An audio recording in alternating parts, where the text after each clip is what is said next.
फडणवीसांच्या हस्ते उद्घाटन, सीझन 4चा दिमाखदार शुभारंभ।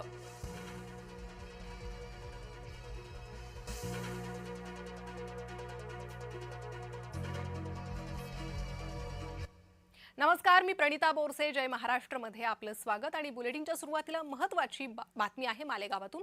मालेगावच्या उपमहापौरांच्या दालनात पुन्हा टिपू सुलतानचा फोटो दिसलाय। टिपू सुलतानचा फोटो लावल्यानं वादाची शक्यता आहे। हा फोटो लावल्यानं यापूर्वीही वाद झाला होता। राष्ट्रपुरुषांसोबतच टिपू सुलतानची तस्वीर दिसली। उपमहापौर शान-ए-हिंद यांच्या दालनात पुन्हा एकदा हा फोटो दिसला। मालेगावात टिपू सुलतानवरून त्यामुळे वादाची शक्यता निर्माण झालेली आहे।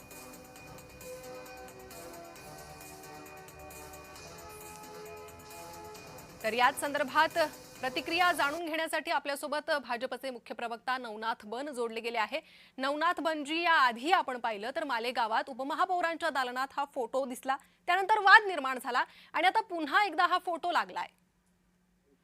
ज्या टिपू सुलताननी शेकडो हिंदूंवर अत्याचार केले, मंदिरं लुटली, माता भगिनींवर अत्याचार केले, अशा टिपू सुलतानचा फोटो जर का मालेगाव उपमहापौरांच्या दालनात लागला असेल तर ही अतिशय गंभीर घटना आहे। आणि ज्या पद्धतीने मध्यंतरीच्या काळामध्ये हर्षवर्धन सपकाळ यांनी देखील टिपू सुलतानचा उदो केला, ही मानसिकता फक्त मत मिळवायची, दाढ्या कुरवाळायची ही मानसिकता आहे।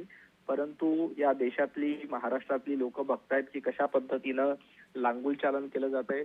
ज्या टिपू सुलतानवर मंदिरं लुटण्याचा आरोप आहे, ज्या टिपू सुलतानवर माता भगिनींवर अत्याचार करण्याचा आरोप आहे, अनेक हिंदूंना लुटून आपली राजवट चालवणारा टिपू सुलतान हा त्याचा इतिहास आहे।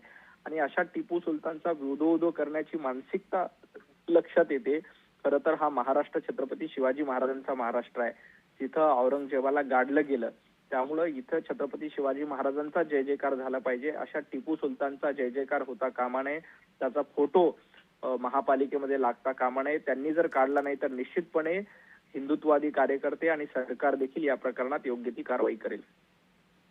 नवनाथ बनजी, यापूर्वीही हाच प्रकार घडला होता, मात्र तेव्हापासून आतापर्यंत मग काय केलं तुम्ही, असा प्रश्न उपस्थित होतो। नाही, त्यानंतर मध्यंतरी फोटो होता का? मध्यंतरी फोटो नाही, फोटो काढण्यात आला, मात्र विरोध केल्यानंतर लावल्याच्या बद्दलचा हा गुन्हा घडला ना। हो, लावल्यानंतर फोटो काढला गेला, काढल्यानंतर आता पुन्हा एकदा त्यांना खुमखुमी आली आणि पुन्हा त्यांनी फोटो लावला। याची दखल घेतली जाईल, त्यांच्यावर कारवाई केली जाईल। आणि ही मानसिकता लक्षात घेतली पाहिजे की यांची मानसिकता मत मिळवण्यासाठी आहे, तुष्टीकरण करायचं, काही लोकांचा उदो करायचा, ही मानसिकता यांची आहे आणि ती मानसिकता समोर येते। या मानसिकतेला जशास तसं उत्तर दिलं जाईल। जी नवनाथ जी, पहिल्या चुकीबद्दल शिक्षा झाली नाही म्हणून हिम्मत वाढली का?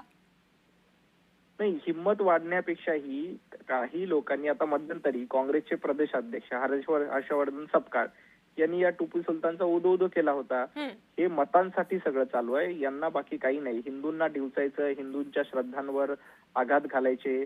खरं तर छत्रपती शिवाजी महाराजांचा फोटो लावायला पाहिजे, महाराष्ट्रामध्ये छत्रपती शिवाजी महाराजांचा जय जयकार झाला पाहिजे। परंतु या टिपू सुलतानना, ज्यांनी शेकडो हिंदूंवर अत्याचार केले, मंदिरं लुटली, अशांचा उदो करण्याची हे का मानसिकता झाली? ही मानसिकता यासाठी झाली की यांचे फोटो लावल्यानंतर काही अल्पसंख्याक समाजाची मतं आपल्याला मिळतील, यासाठी हिंमत वाढते, बाकी काही नाही। यांची मानसिकता आहे की हिंदूंची मानसिकता कमी करायची आणि अल्पसंख्याकांची, दाढ्यांची मतं पुरवायची। औरंगजेब फॅन क्लब चालवणाऱ्यांचा यांचा पाठिंबा आहे। जी नवनाथजी, खूप धन्यवाद या सविस्तर प्रतिक्रियेसाठी।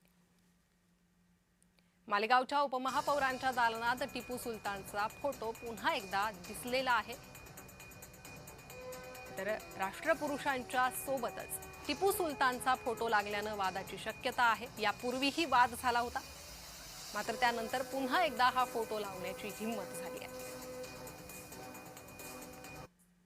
वळूयात पुढील महत्त्वाच्या बातमीकडे। बाप्पाच्या मिरवणुकीसाठी सुरक्षा प्रमाणपत्र गरजेचं असेल, मंडळाला खबरदारीचे उपाय बंधनकारक असतील। भुलेश्वर गणेश दुर्घटनेनंतर मुंबई पालिकेनं हा निर्णय घेतलाय। 1 टनापेक्षा जास्त वजनाच्या मूर्ती काळजीपूर्वक न्याव्यात,